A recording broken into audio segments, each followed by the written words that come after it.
read in newspapers coming from Saudi Arabia and other countries about great ulamas who said that some people are touched with jinn and they treat them by certain ways and they can expel the Satan from their bodies and they hear the jinn coming out.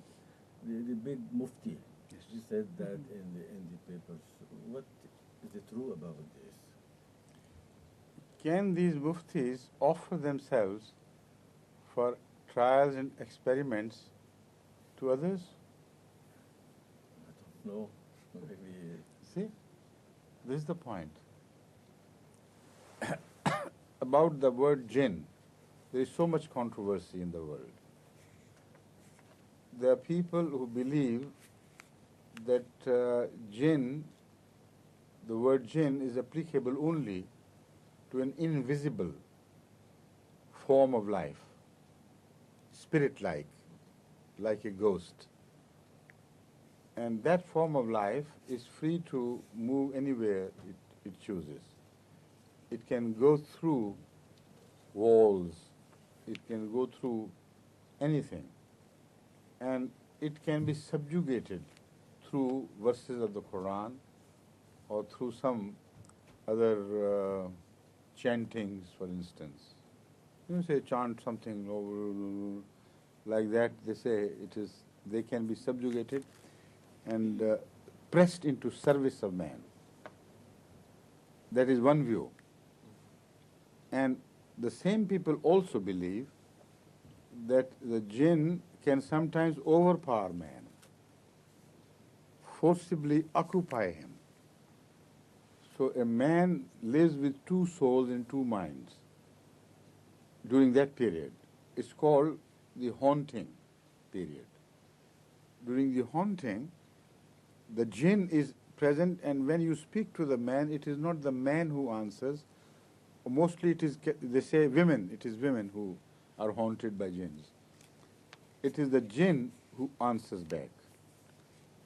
And the ulama say, we have some tricks up our sleeves. That is, we know some verses of the Quran. When we recite them, then the jinn runs away. Right? And some believe also that the jinns, through verses, can be turned into your servants. And if you tell a jinn to bring a chicken cooked somewhere else, he would just run for it and bring it like an agility, you know. And the jinn of the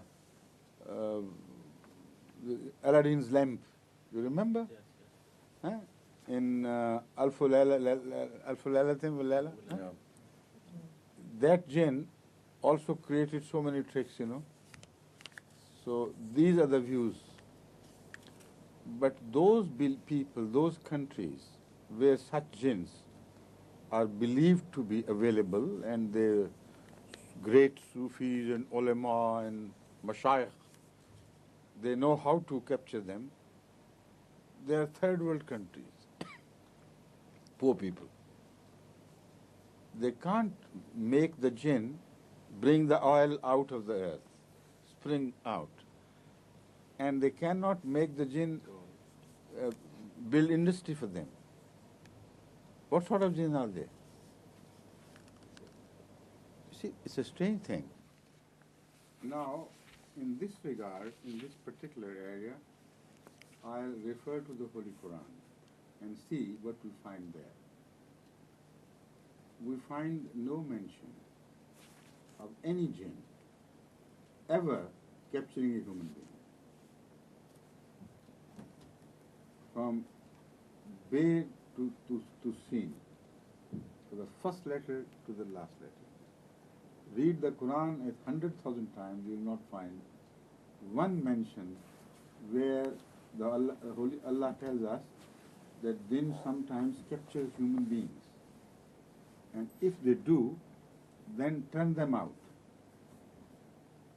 But the Holy Quran tells us that the non-believers say that, not the believers. The Holy Quran repeatedly tells us, the mushrikeen in Makkah, the idolaters, they used to say, Behil Jinnah, Behil Jinn. And about other prophets also. The claim is never made by a prophet of God about anyone else that he has been captured by jinn. This is what I mean. See? So false people make the claim, the true people do not.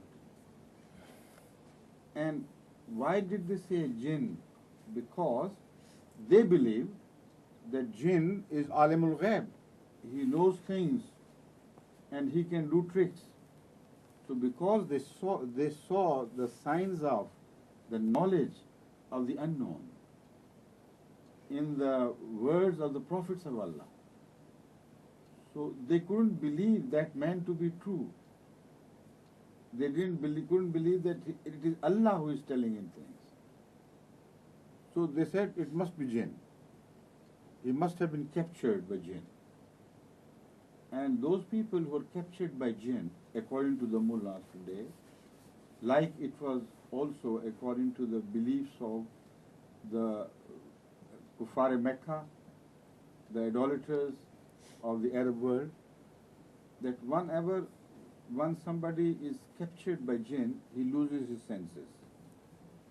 So in that sense also, the word janoon indicates as if somebody has been captured by jinn, he's gone mad. So in that second sense also, they declared the prophets to be al-majnoon, visited by jinn. So remember, the Holy Quran never quotes either God or angels or prophets of Allah or any book of God having declared that some people are captured by jinn. It declares that the false people, wrongdoers, non-believers, those who believe in idols, they make this claim that some people are captured by jinn. So where have these ulama learned their Quran? I don't know. May I make a comment? The ulama mixes the idea of Satan with that of jinn. And in the Holy Quran, Satan with the shaitan with the jinn. And they say that the Quran says مس من يتخبط كما كالذي يتخبطه الشياطين من المس. This is not the exact word, but I understand. Yes, this is the idea. So they say that these shayateen are jinn, and the jinn can touch the man and do this harm to him. What I'm saying is, I understand this point.